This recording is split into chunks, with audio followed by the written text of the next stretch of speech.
The pool lights made the water glow blue in the darkness, but Denise Harper couldn't see their beauty anymore. All she could see was the rage in her husband's eyes as his hands pressed down on her shoulders, pushing her deeper under the water. Her lungs burned as she fought to surface, but Robert's grip was too strong. The last thing she heard before the water filled her ears was Beverly's high-pitched laughter echoing across their backyard, mixing with the shocked gasps of their dinner guests. She always was too nosy for her own good, Beverly's voice carried across the water as Denise's vision started to blur. Maybe now she'll mind her own business. Denise's body went limp in the chlorinated water, her Sunday dress floating around her like dark petals. The guests who had come for their anniversary celebration stood frozen on the pool deck, their faces a mix of horror and disbelief. Robert pulled his hands away and stepped back, his expensive suit dripping wet, his face showing no emotion at all. "Call 911, he said calmly, pulling out his phone. "Tell them my wife fell into the pool. Tell them she couldn't swim." But that was a lie. Denise had been swimming since she was 5 years old at the community center in her grandmother's neighborhood. She had won ribbons in high school. Robert knew this. Everyone knew this. The real story had started 3 months earlier when Denise found the text messages on Robert's phone. Pictures of Beverly in lingerie with words that made Denise's stomach turn. Messages about meeting at hotels when Robert claimed to be working late. Plans to get rid of Denise once the new real estate deal went through, the deal that would make Robert rich beyond his dreams, using money from Denise's trust fund that her grandfather had left her. Denise had been smart about it. She took pictures of everything. She copied files. She recorded conversations through the house security system that Robert didn't know she had access to. She was building a case, planning to take everything from him legally. She was going to leave him with nothing, just like he planned to do to her. But Robert found out somehow. Maybe he saw her copying files. Maybe Beverly figured it out when Denise asked too many questions about their business meetings. Either way, tonight at their anniversary dinner with 12 guests watching, Robert had snapped. "You think you're so smart," he had whispered to her as they stood by the pool after dinner. The guests were inside getting dessert. "You think you can destroy everything I've worked for? I think you destroyed it yourself when you decided to steal from me and cheat on me," Denise had whispered back, her voice steady despite her racing heart. That's when he grabbed her. That's when Beverly came outside and watched with a smile. That's when Robert pushed her into the water and held her down until everything went black. Now, as the paramedics worked over her still body by the pool, Robert played the grieving husband perfectly. He cried the right tears. He said the right words. He held Beverly's hand just out of sight of the paramedics, thinking no one would notice. But Grandma Pearl noticed. She always noticed everything. The 78-year-old woman who had raised Denise after her parents died in a car accident stood in the shadows by the pool house, her dark eyes taking in every detail. She saw Robert's dry clothes that he had changed into. She saw the way Beverly's makeup wasn't smudged despite her fake tears. She saw the security camera that pointed right at the pool, the one that Robert thought was broken but that Denise had secretly had repaired last month. The paramedics loaded Denise's body into the ambulance, and Pearl climbed in beside her granddaughter. As the ambulance pulled away, she held Denise's cold hand and whispered the prayer her own grandmother had taught her. The prayer for protection, for justice, and for the strength to fight another day. "You hang on, baby girl," Pearl whispered. "This ain't over. Not by a long shot." At the hospital, Dr. Simone Rivers worked for 3 hours to bring Denise back. She was an old family friend who had gone to medical school with help from Pearl's church scholarship fund. She knew Denise's family history. She knew about the swimming ribbons and the trust fund and Robert's shady business deals that had the whole community talking. As Dr. Rivers pumped the water from Denise's lungs and shocked her heart back to life, she made a decision.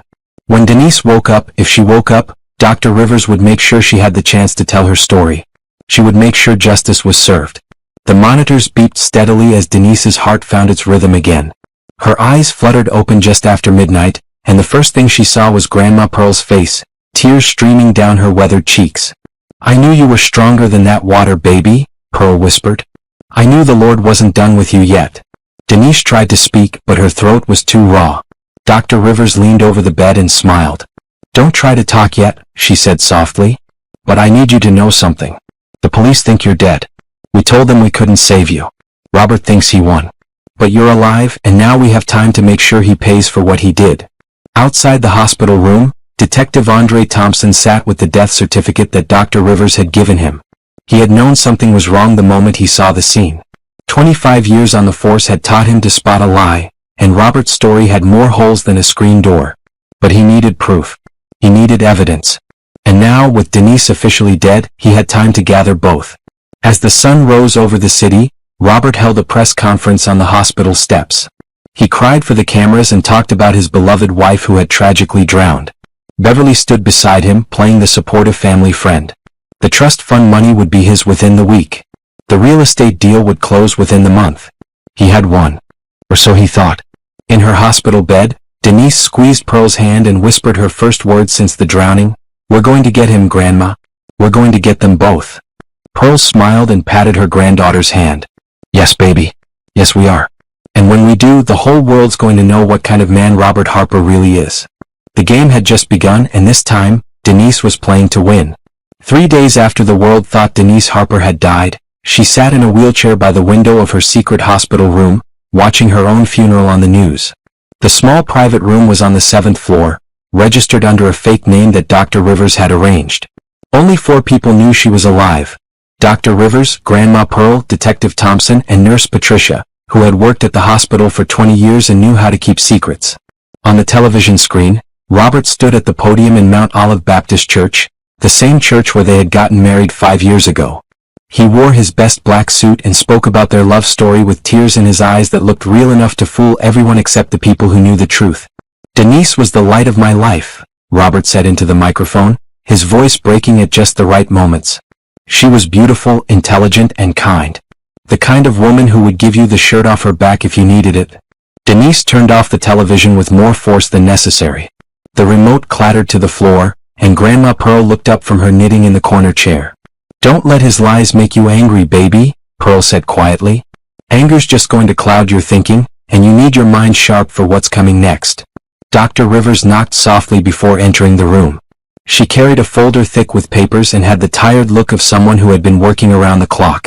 "How are you feeling today?" she asked, checking Denise's chart. "Like I want to walk into that church and show everyone what a liar he is," Denise said, her voice still hoarse from the pool water.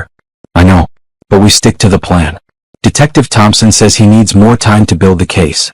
Robert thinks he's won, which means he's going to get careless. That's when we'll catch him." Dr. Rivers sat down on the edge of the bed and opened her folder. "I've been doing some research on Robert's business deals. The real estate development project he's working on with Beverly? It's not just using your trust fund money.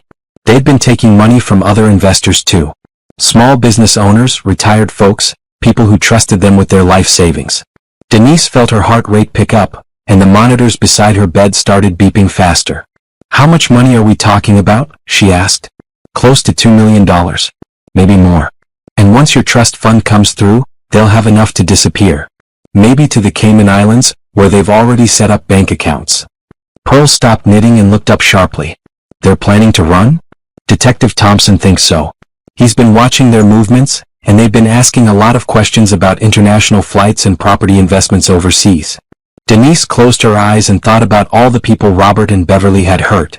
Mrs. Henderson from down the street had invested her pension in Robert's last project and lost everything. The young family had trusted him with the money they were saving for their daughter's college fund. All those people, all that trust, all that pain. "We can't let them get away," she said firmly. "Not just for me, but for everyone they've hurt." Dr. Rivers nodded. "That's why we're going to make sure they don't. But first, you need to get your strength back. The water damage to your lungs was severe. You're lucky to be alive." That afternoon, while Robert was meeting with lawyers about the trust fund, Detective Thompson came to visit. He was a tall, broad-shouldered man with kind eyes who had grown up 3 blocks away from Pearl's house. His mother and Pearl had been friends for 40 years.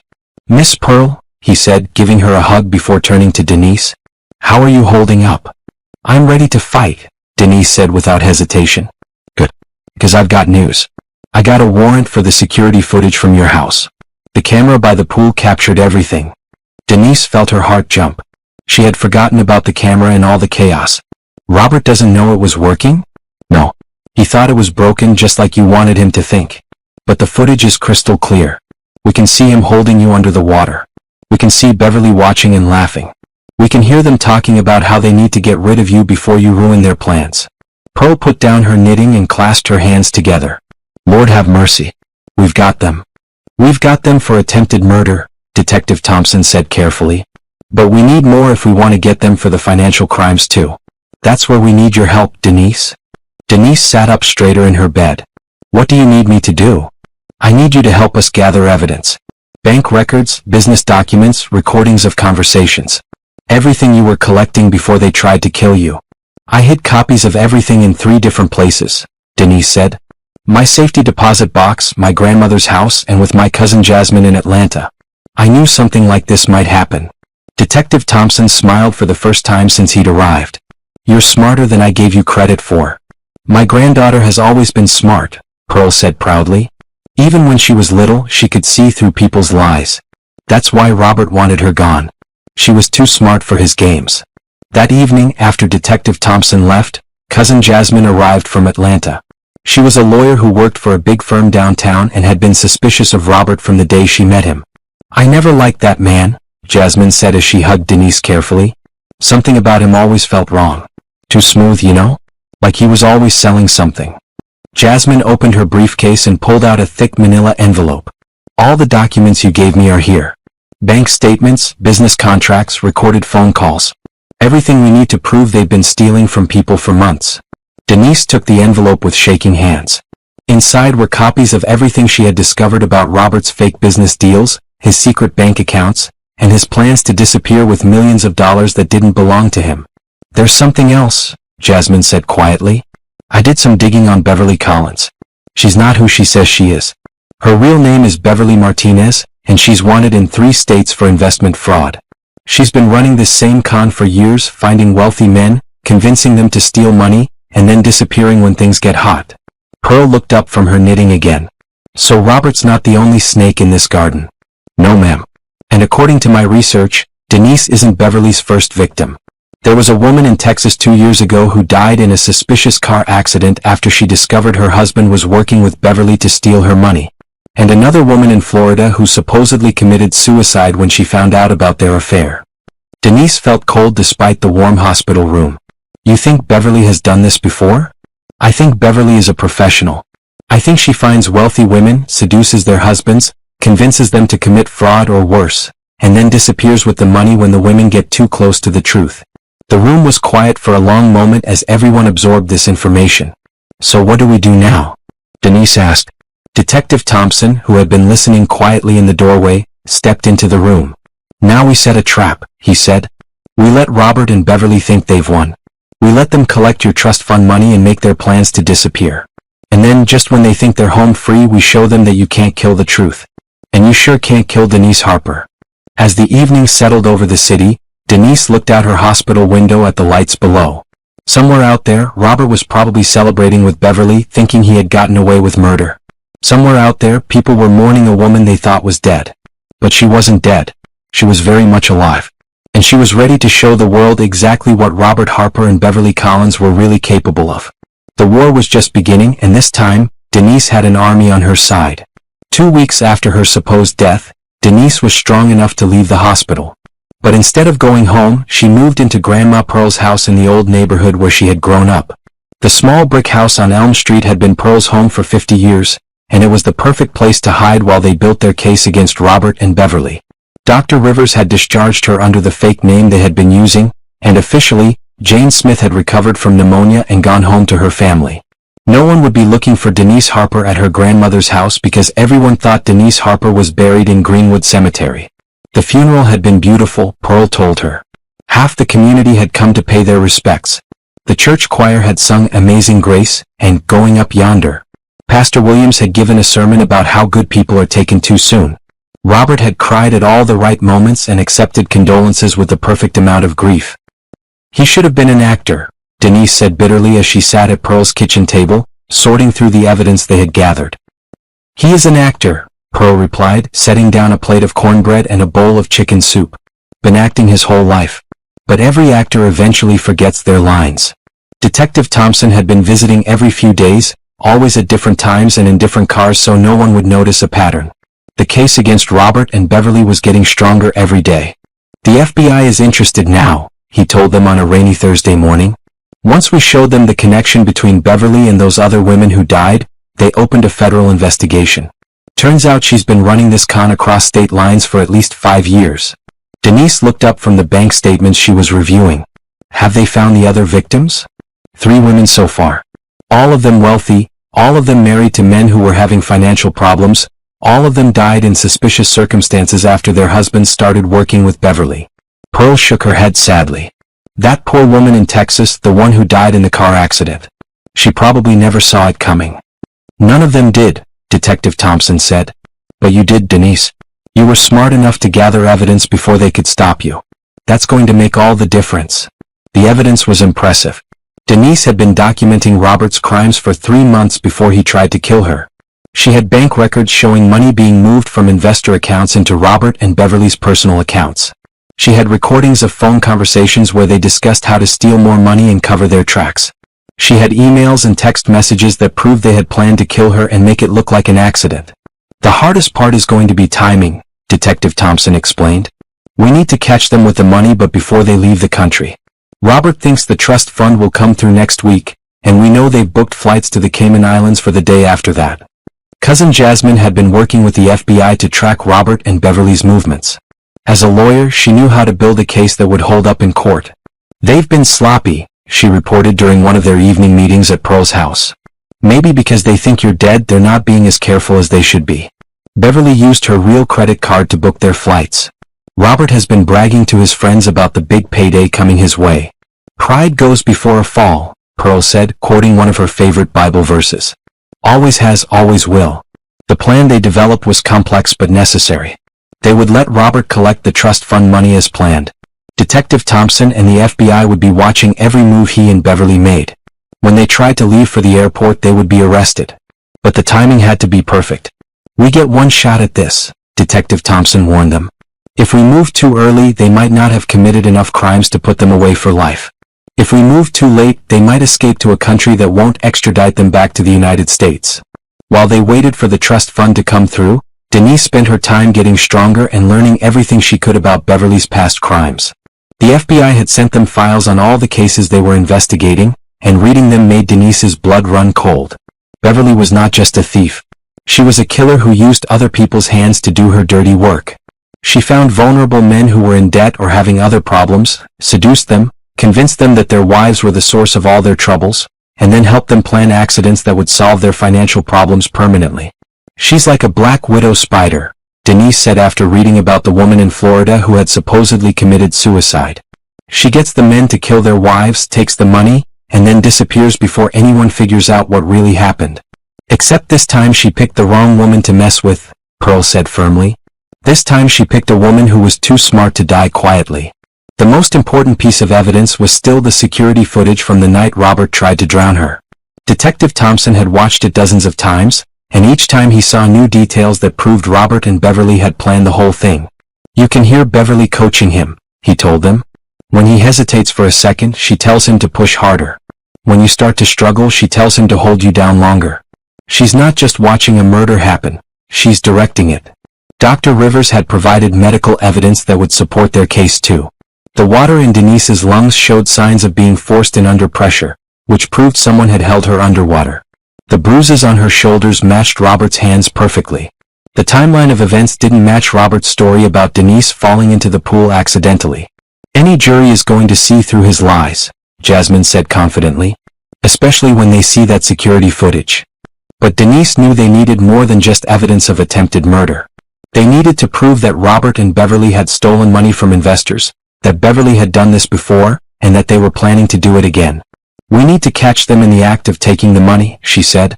We need them to confess what they've been doing. That's when Pearl had an idea that surprised everyone. What if Denise confronted them herself? She suggested. What if she showed up alive just when they think they've gotten away with everything? Detective Thompson immediately shook his head. Too dangerous. They've already tried to kill her once. But they'll be so shocked to see her alive that they might confess everything, Pearl continued. People say things when they're surprised that they would never say if they had time to think about it. Denise considered the idea carefully. It was risky, but it might be their best chance to get a full confession. We could wire her, Jasmine suggested. Record everything they say when they see her. And we could have backup nearby, Detective Thompson added, warming up to the idea despite his initial concerns. Multiple officers, FBI agents, medical personnel. If anything goes wrong, we can move in immediately.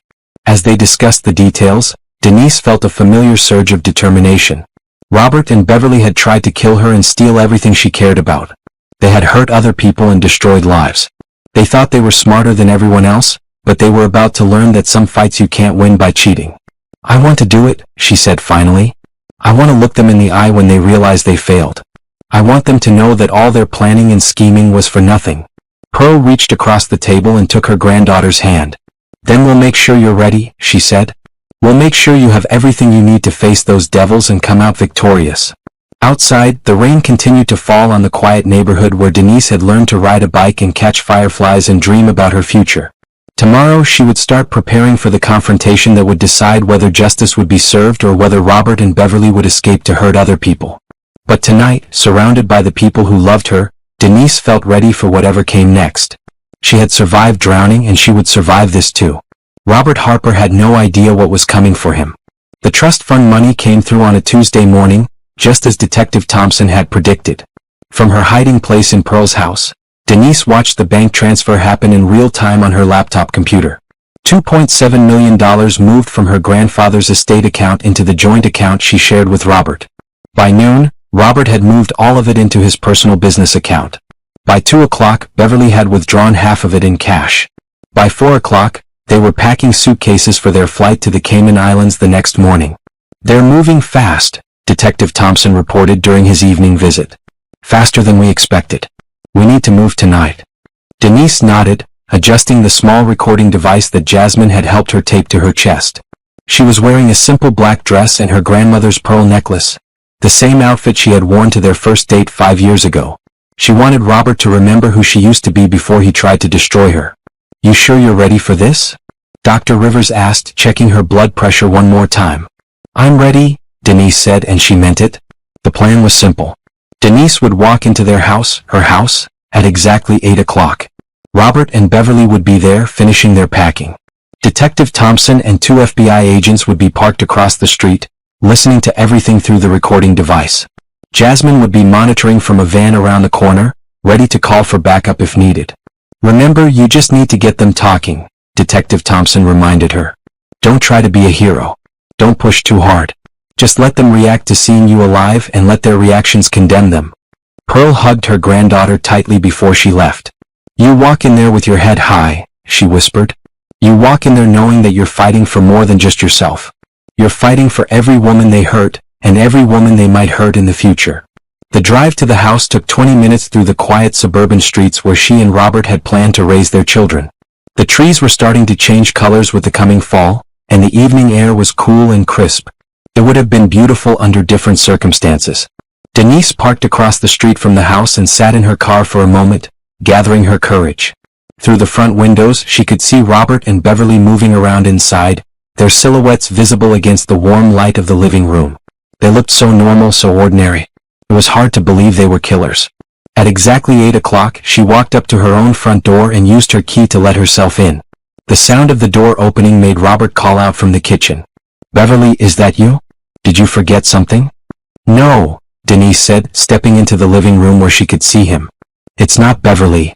The wineglass in Robert's hand shattered on the floor.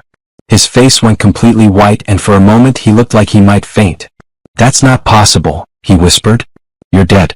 I watched you die. You watched me drown, Denise corrected him.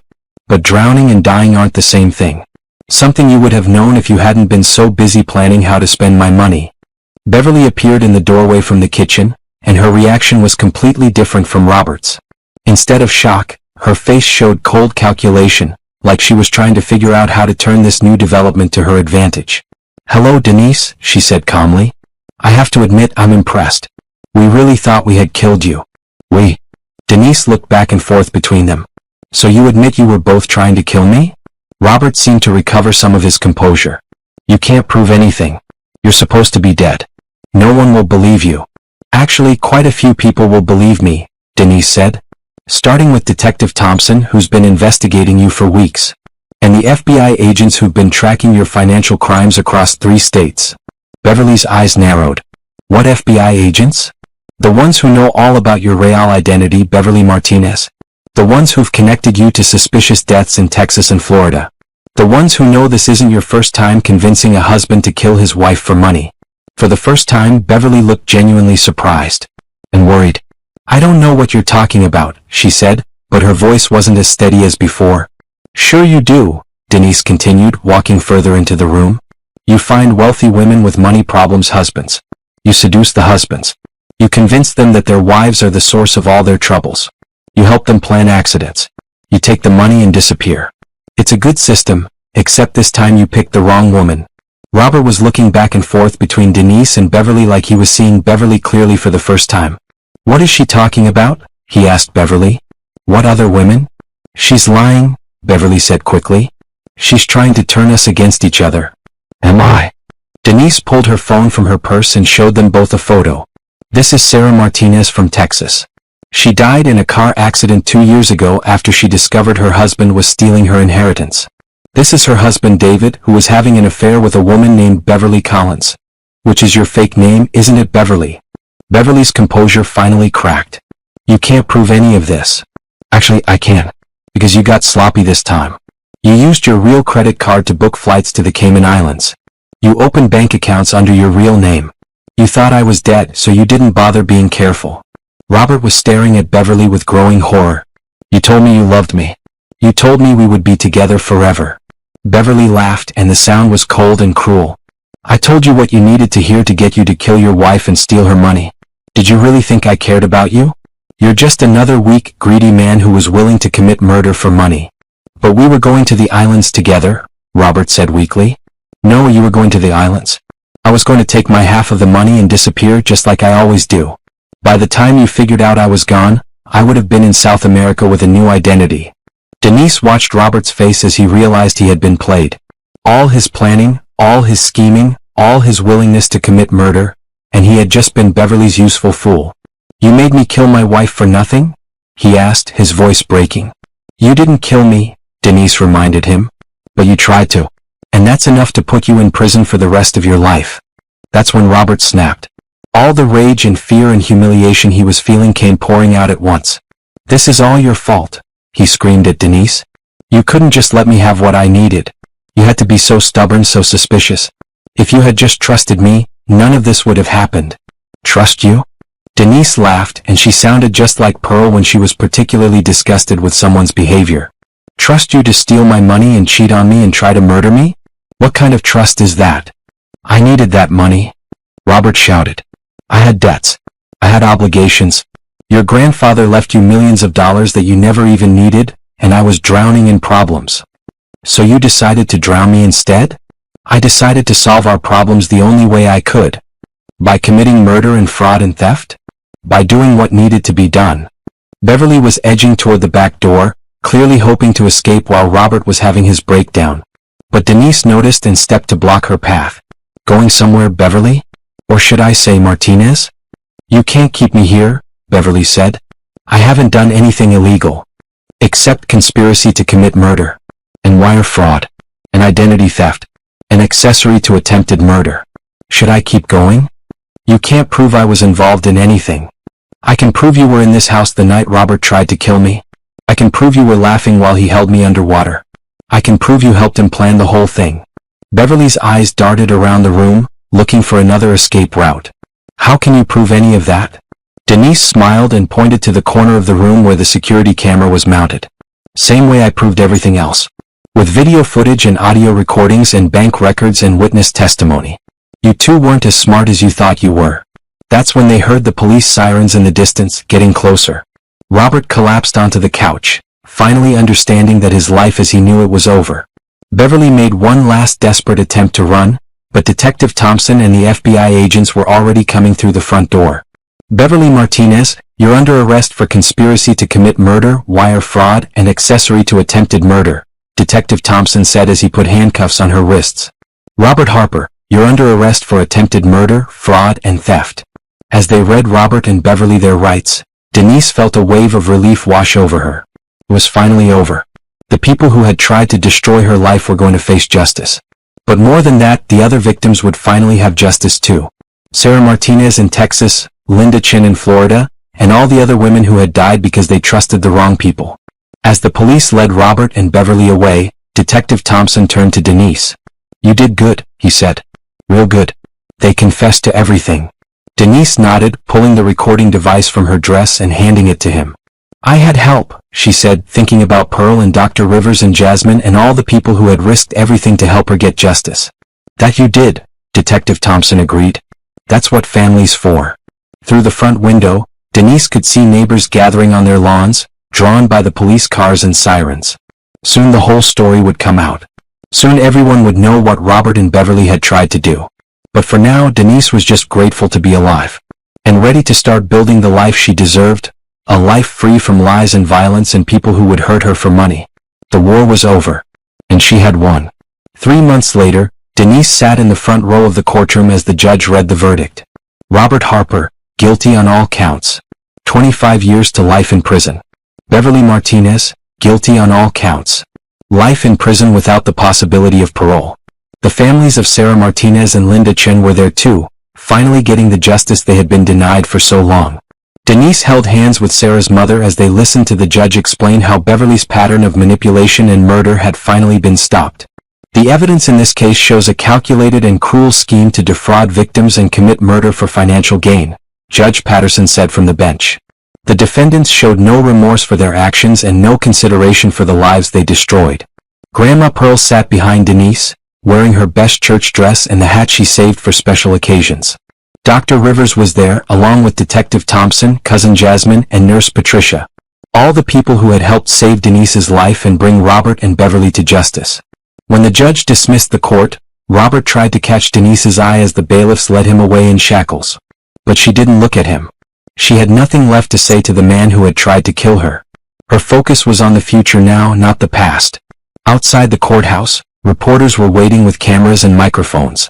The story of the woman who had risen from the dead to bring her killers to justice had captured national attention. There had been articles in newspapers, segments on television news shows, and even talk of a book deal. But Denise wasn't interested in fame. She answered a few questions about being grateful for justice and hoping other victims would find the courage to speak up. Then she and her family went home to celebrate privately. The celebration was at Pearl's house, of course. The kitchen was filled with all of Denise's favorite foods. Fried chicken, macaroni and cheese, collard greens, cornbread, and sweet potato pie. The dining room table was crowded with family and friends who had supported them through the hardest months of their lives. I want to say something, Denise said, standing up with her glass of sweet tea. 6 months ago, I thought my life was over. I thought the people who were supposed to love and protect me had won. But I learned something important. You can't kill the truth and you can't kill the love that good people have for each other. She looked around the table at all the faces of people who had risked everything to help her. Dr. Rivers, you saved my life and risked your career to give me a chance at justice. Detective Thompson, you believed me when no one else would and worked day and night to build a case against Robert and Beverly. Cousin Jasmine, you used your legal skills to help me and never asked for anything in return. And Grandma Pearl? Denise's voice broke as she looked at her grandmother, who was wiping tears from her eyes. You taught me that family isn't just about blood. It's about people who show up when you need them most. People who fight for you when you can't fight for yourself. People who love you enough to help you rise from the dead. Everyone raised their glasses in a toast, and the room filled with love and laughter and the kind of joy that only comes after surviving something terrible together. Later that evening, after everyone had gone home, Denise and Pearl sat on the front porch swing, watching the neighborhood children play in the street. What are you going to do now? Pearl asked. I'm going to live, Denise said simply. Really live.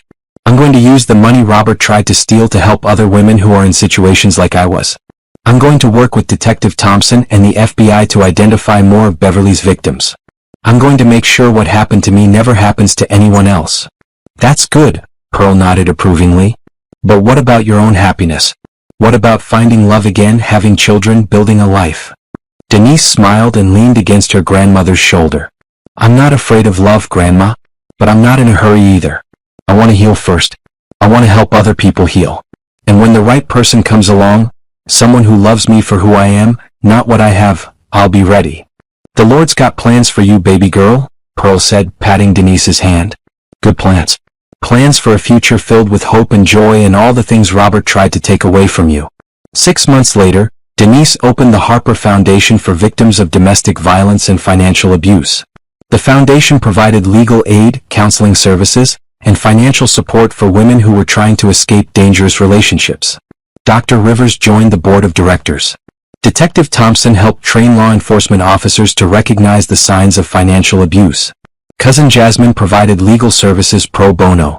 The foundation's headquarters were in a beautiful renovated building in downtown, but Denise kept an office at Pearl's house too. She liked working in the neighborhood where she had grown up, surrounded by people who had known her all her life and loved her unconditionally. 1 year after Robert's conviction, Denise received a letter from Sarah Martinez's daughter, thanking her for bringing Beverly to justice and helping their family find closure. The letter was followed by calls and emails from other families whose lives had been touched by Beverly's crimes. Some of them had never known their loved ones had been murdered until Beverly's arrest made national news. "You gave us answers," Sarah's mother told her during a phone call. "For 2 years we thought Sarah had died in a terrible accident. Now we know she was murdered and we know her killer is in prison where she belongs. That gives us peace." At the 2-year anniversary of the night Robert tried to kill her, Denise organized a candlelight vigil for all the victims of domestic violence and financial abuse. Hundreds of people came, including survivors, family members, and supporters from across the community. Standing at the podium in front of the crowd, Denise looked out at all the faces and felt overwhelmed with gratitude. Not just for her own survival, but for the opportunity to turn her trauma into something that could help other people. 2 years ago, someone tried to silence me forever, she said into the microphone. They thought they could steal my voice, my life, and my future. But they forgot something important. The truth has a way of rising to the surface, even when people try to drown it. The crowd applauded, and Denise saw Pearl in the front row, beaming with pride. If you're in a situation where someone is trying to control you, steal from you, or hurt you, I want you to know that you're not alone. There are people who will believe you, who will fight for you, and who will help you find justice. Don't give up. Don't let them convince you that you're powerless. You have more strength than you know. After the vigil, as people were starting to leave, a young woman approached Denise. She looked to be in her early 20s, with nervous eyes and a bruise on her wrist that she was trying to hide with a long-sleeved shirt. "Miss Harper," she said quietly, "my name is Angela. I think I need help." Denise took Angela's hand gently and smiled. "Then let's get you the help you need," she said. "You came to the right place." As they walked together toward the foundation building, Denise thought about how different her life had become. 2 years ago, she had been a victim, drowning in lies and betrayal and violence. Tonight, she was a survivor, helping other people find their way to safety and justice. Robert and Beverly were in prison where they belonged.